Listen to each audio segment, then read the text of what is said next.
Subhanallah, wallahi dahsyat. Saya tidak bisa cerita apa lagi. Mau cerita apa lagi? Wallahi dahsyat. Saya tidak pernah istiqamah mengamalkan doa seperti ini. Alhamdulillah, selalu terkabul. Bahkan niata Allah kasih, udah selesai.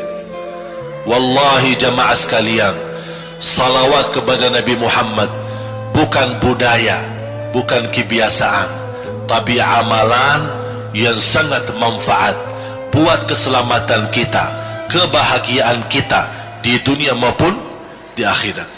Rasulullah sallallahu alaihi wasallam, yuhasibullahu al-'abida laisa bainahu wa bainahu turjuman.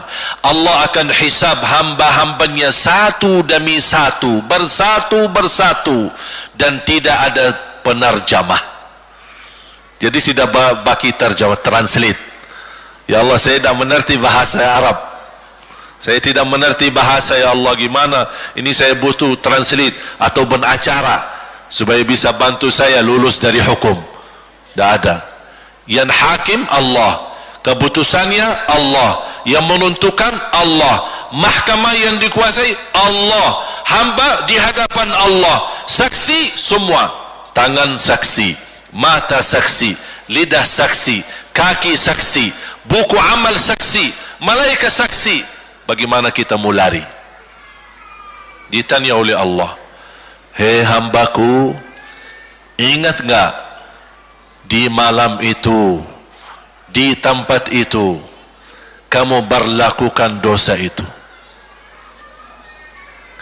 Seorang hamba yang masih memiliki iman, dia merasa dan ingat, dan dia merasa malu, dia tunduk kepalanya. Kata Allah, malu ya, malu. Tunduk, ya malu ya Allah, malu. Dan subhanallah, tanda rahmat Allah, ketika Allah bertanya dengan kita, tidak ada orang lain yang bisa lihat. Supaya apa? Supaya hisab kita di antara kita sama Allah tidak terbocor kepada orang lain, supaya tidak malu sama orang lain. Allahu Akbar. Habis kita sudah raku diri, ya Allah, saya ingat dan saya rasa salah dan saya malu. Apa kata Allah? Waktu itu kamu lakukan dosa itu, aku tutupi. Aku tutupi. Tidak ada yang tahu. Kita lakukan dosa ini udah sekian tahun, ada yang tahu enggak? Tidak ada yang tahu.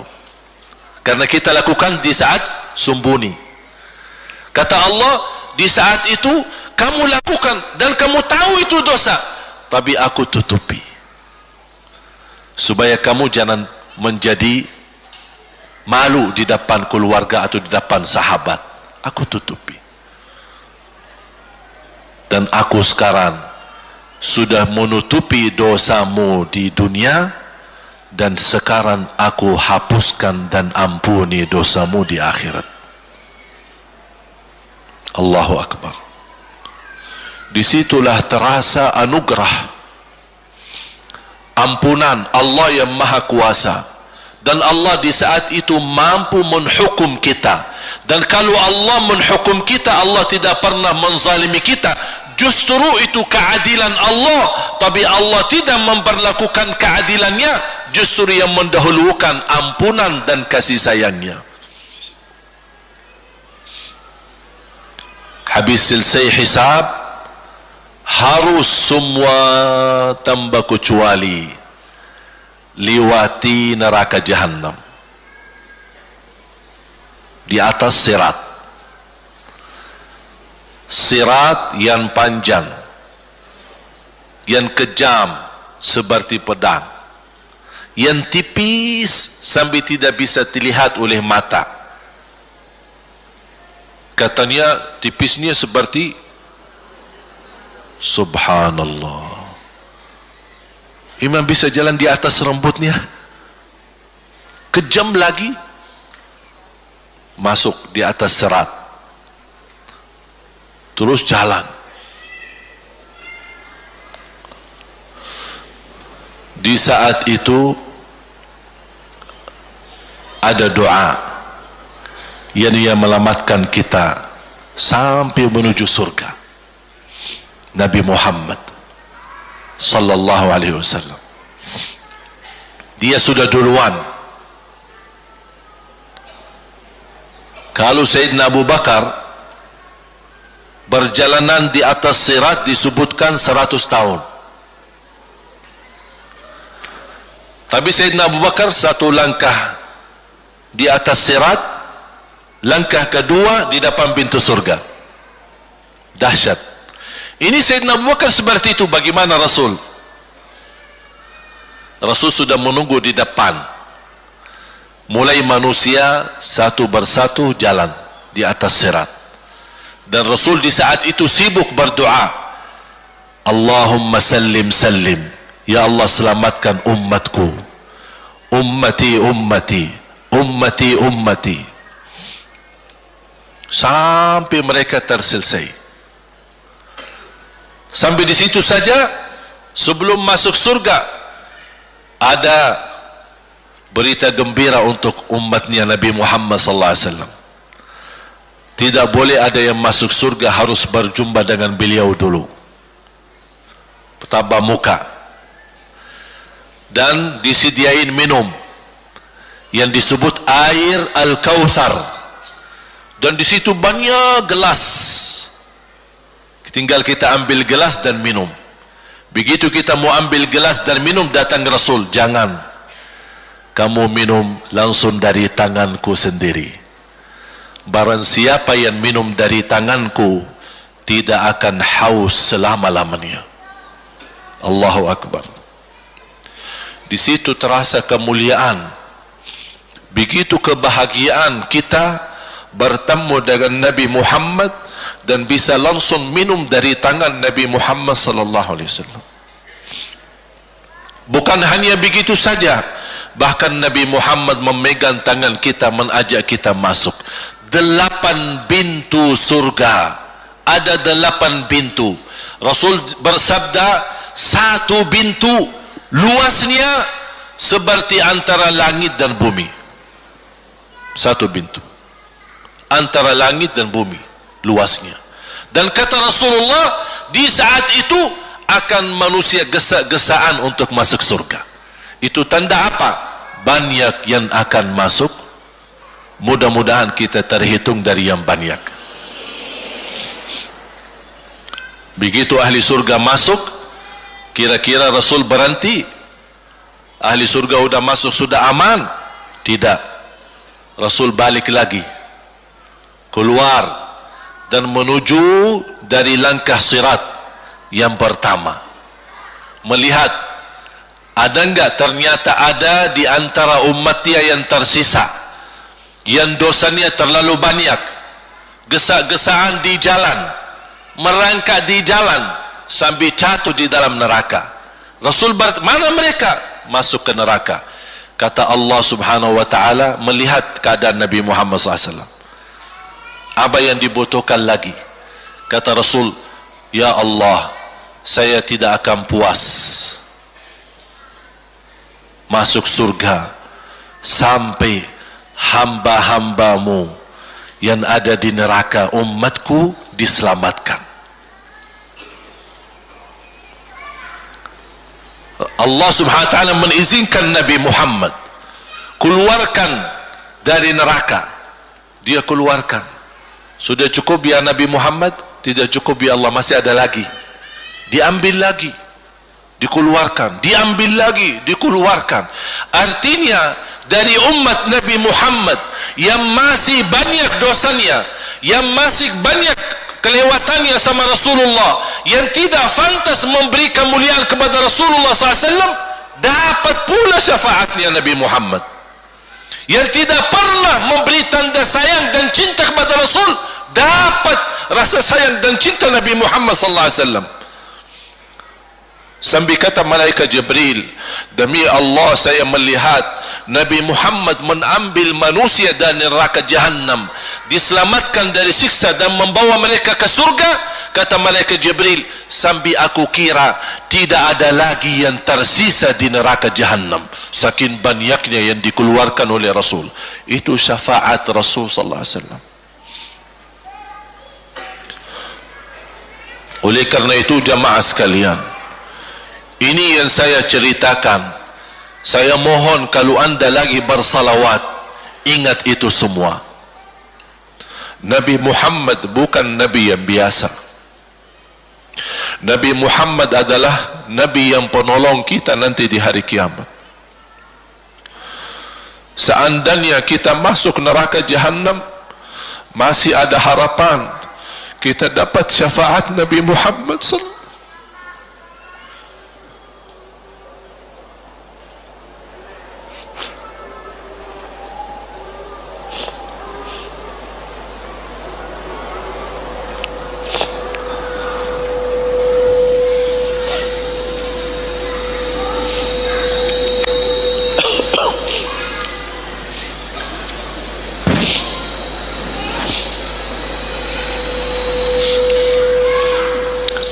Dia masuk neraka saja dapat syafaat Rasul. Jadi sejauh mana kita bisa mencintai beliau, sejauh mana kita minat mempelajari kehidupan beliau, sejauh mana kita mengenal sunnah-sunnah beliau. Di zaman ini, umat yang paling bodoh terhadap beliau kita umat Islam. Kita umat Islam banyak hal yang tidak tahu tentang beliau, tidak tahu bagaimana berjuangan beliau, bagaimana doa beliau untuk kita, bagaimana kesedihan beliau kalau ada di antara kita yang kena musibah atau keburukan, apalagi masuk neraka. Siti Aisyah radhiyallahu anha,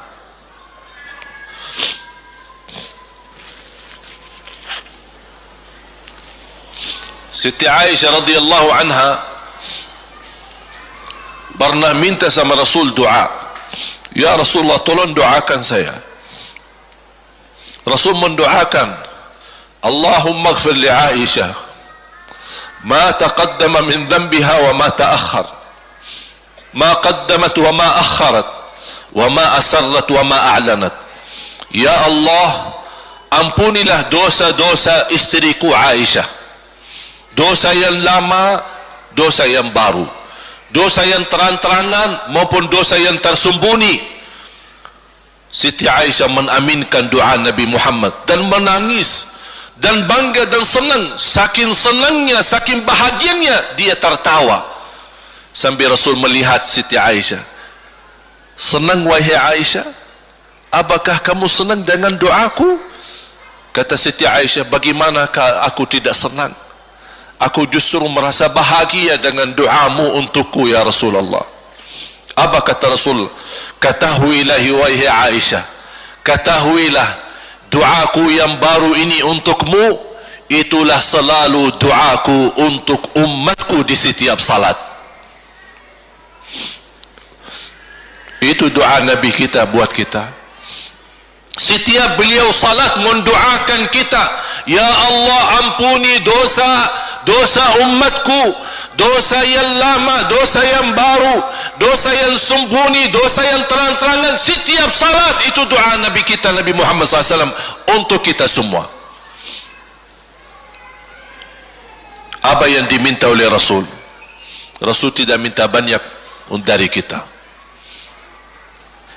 Salah satu yang diminta oleh Rasul dan memohon, satu itu berbanyak, itu satu-satunya yang Rasul minta banyak.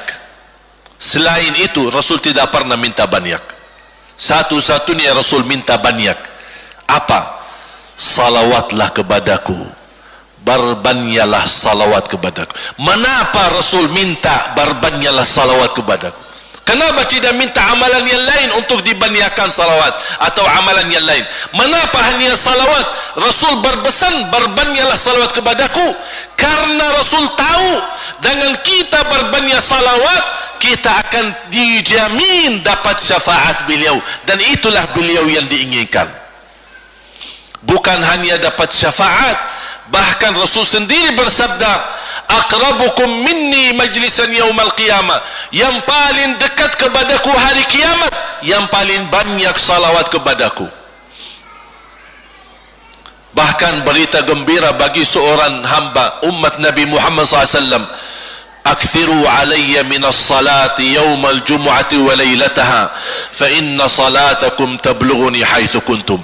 Ini keistimewaan khusus, kelebihan amalan yang utama, bahkan yang terutama di hari Jumaat dan di malam Jumaat, fokus hanya bersalawat kepada Rasul. Mengapa? Karena Rasul yang berpesan, Rasul yang minta. Rasul berpesan, berbanyaklah salawat kepadaku malam Jumaat dan hari Jumaat. Mengapa ya Rasulullah khusus hari Jumaat dan malam Jumaat? Karena salawat kalian Allah sampaikan kepadaku. Kata guru saya, barang siapa yang ingin Rasul kenal dengan dia, berbanyaklah salawat kepada beliau, karena langsung nama kita akan sampai. Ya Rasulullah, ini salawat bapa dan ibu dari Bandung, kan sampai. Ada riwayat, ada malaikat khusus tugasnya setiap kita bersalawat dibawa kepada Rasulullah sallallahu alaihi wasallam. Allahu akbar. Bahkan ada orang bertanya kepada guru saya, Syekh Muhammad Ibn Muhammad Ibn Mukhtar Asy-Syanqiti, dan beliau masih hidup. Subhanallah, ketika di salah satu pertanyaan di majlis ta'lim di Masjid Nabawi, ada orang bertanya, mana yang lebih diutamakan di hari Jumat? Banyak baca Quran atau banyak salawat? Kita milih yang mana? Beliau menjawab dengan jelas, dengan tegas, di hari Jumat dan malam Jumat lebih utama banyak salawat daripada banyak baca Quran. Mengapa? Karena kata beliau, karena itulah permintaan Rasul sendiri, berbanyaklah salawat kepadaku di hari Jumaat dan di malam Jumaat. Dan banyak riwayat yang lain. Kalau saya sebutin manfaat, keutamaan salawat kepada Rasul, lebih daripada 100 manfaat. Menghilangkan kesusahan, memberi kemudahan lunasi hutang, menyembuh penyakit, menjamin ampunan dosa, mendapat 10 rahmat, mendapatkan syafaat Rasul, posisi kita semakin mulia. Setiap kali kita salawat semakin naik darajat kita. Barang siapa yang salawat kepadaku 10 kali, dapat 10 kebaikan, dapat 10 rahmat, dihapus 10 kejahatan, dan naik 10 darajat, dan di akhirat dapat syafaatku. Luar biasa. Hadis yang terakhir, Ubay bin Ka'ab radhiyallahu an berkata, ya Rasulullah, aku suka berdoa, karena salawat, arti salawat adalah doa. Arti salawat doa. Ya Rasulullah, aku suka berdoa, berapa dari doaku saya jadikan untukmu? Artinya berapa persen ya, kalau bahasa kita berapa persen kira-kira? Kalau misal saya doa 10 menit, berapa menit untuk Rasul, dan yang sisanya buat aku? Contoh, aku kalau berdoa, ya Allah ampuni dosaku, ya Allah murahkan rezeki, sembuhkan penyakit, Allahumma salli ala Muhammad wa ala ali Muhammad. Berarti lebih banyak untuk diri kita, baru untuk Rasul. Sahabat itu ya Rasulullah bertanya, ya Rasulullah, berapa bagian dalam doaku saya jadikan untukmu? Apa kata Rasul? Kata Rasulullah SAW, ma syi'ta wa in zitta fahuwa khairul lak.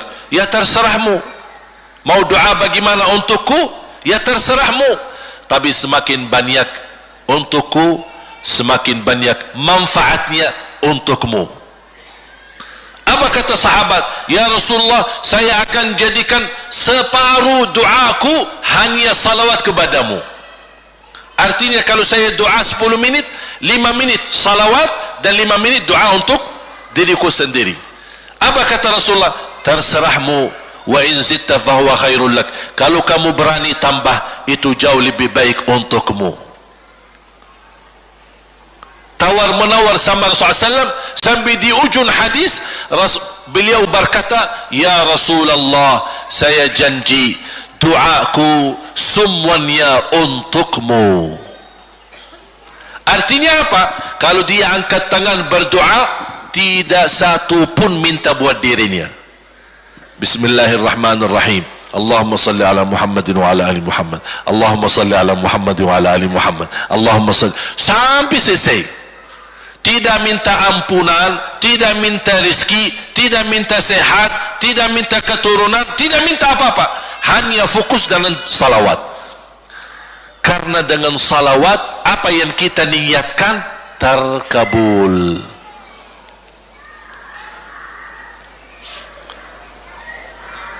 Saya dapat dari guru saya, nanti saya akan ceritakan bagaimana cara berdoa. Kata sahabat, ya Rasulullah, saya akan jadikan doaku hanya salawat kepadamu. Apa jawab Rasulullah SAW? Idzan taf'al yukfa hammuk wa yughfaru dhanbuk wa tuqda hajatuk. Kalau kamu lakukan hanya doamu, hanya salawat kepadaku, akan dihilangkan segala kesusahan, diampuni segala dosa, dan dikabulkan segala hajat. Kata ulama, apa yang diharapkan oleh manusia? Hidup di dunia tambah susah dan hidup di akhirat tambah dosa. Betul? Itulah kita dapat dengan salawat kepada Nabi Muhammad SAW. Berdoa, ketika anda berdoa, contohnya seperti ini. Setiap anda berdoa, biasa mulai dalam bismillah dan memuji Allah Subhanahu wa taala. Cukup satu kata memuji Allah dalam segala pujian, alhamdulillahirabbil alamin. Segala puji bagi Allah. Ini mewakili semua pujian yang lain. Asmaul husna, segala sifat agung, segala kemuliaan diwakili oleh satu kata, alhamdulillahirabbil alamin. Kata sederhana, kata tidak terlalu panjang, tapi maknanya sangat luas. Oleh karena itu boleh diulangi berkali-kali, alhamdulillahirabbil alamin, alhamdulillah, sampai benar-benar merasa di hati. Karena ini ucapan mewakili segala pujian yang kita ingin sampaikan kepada Allah. Karena ada pujian yang kita ingat, ada pujian kata-kata yang kita tidak hafal, dan alhamdulillahirabbil alamin mewakili segala pujian kepada Allah Subhanahu wa taala.